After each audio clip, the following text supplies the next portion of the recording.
इस बुलेटिन के प्रायोजक हैं बहादुरगढ़ में टाटा मोटर्स की कारों के अधिकृत डीलर साई मोटर्स।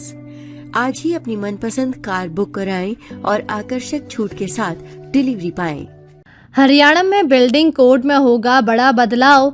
अब नए आवासीय इलाकों में इलेक्ट्रिक वाहनों की चार्जिंग की व्यवस्था करना होगा अनिवार्य।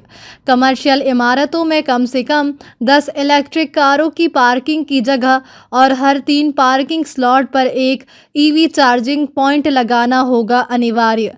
नगर एवं ग्रामीण योजना विभाग ने हरियाणा भवन संहिता 2017 संशोधन प्रस्ताव किया जारी।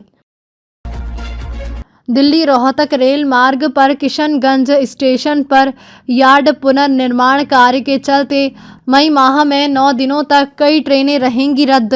बरेली इंटरसिटी दिल्ली जींद सवारी गाड़ी, दिल्ली नरवाना सवारी गाड़ी, दिल्ली जाखल सवारी गाड़ी, दिल्ली श्री गंगानगर इंटरसिटी और Delhi Kurukshetra fast passenger train 5 मई से 13 मई तक रहेंगी रद्द। जबकि किसान एक्सप्रेस अब शकूर बस्ती तक ही चलेगी तथा कुछ ट्रेनें वाया सफदरगंज होकर होंगी संचालित।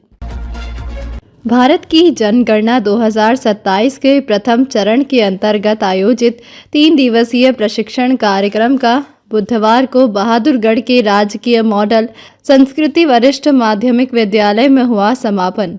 प्रशिक्षण के दौरान असिस्टेंट प्रोफेसर मोहित कुमार एवं अरुण कुमार द्वारा प्रतिभागियों को मकान सूचीकरण एवं जनगणना कार्य से जुड़ी विभिन्न प्रक्रियाओं एवं तकनीकी पहलुओं की दी गई विस्तार पूर्वक जानकारी।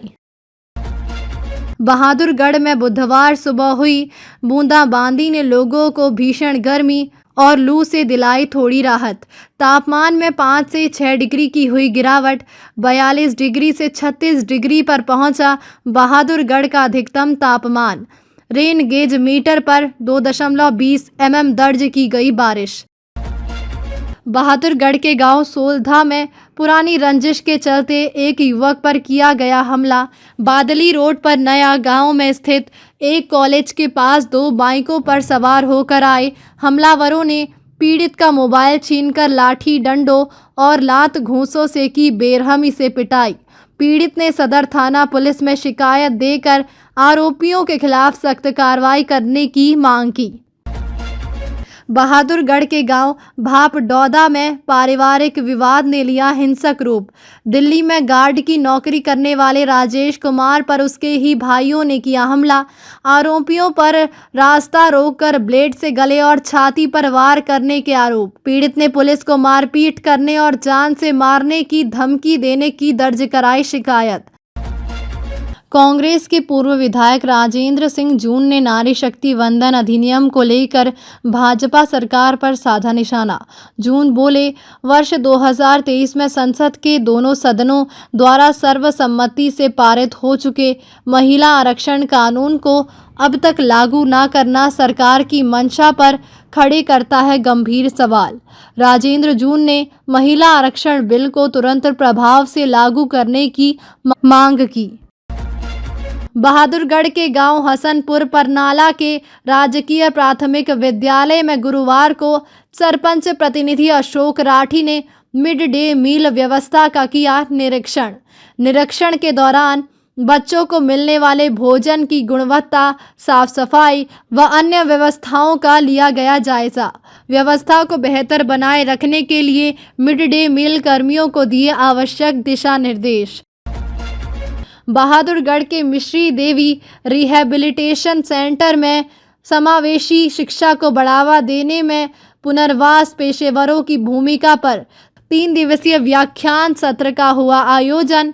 मुख्य वक्ता resource person doctor Sunil Kumar ने समावेशी शिक्षा की आवश्यकता, दिव्यांगजनों के लिए समान शैक्षिक अवसर और पुनर्वास पेशेवरों की भूमिका पर दी विस्तार से जानकारी।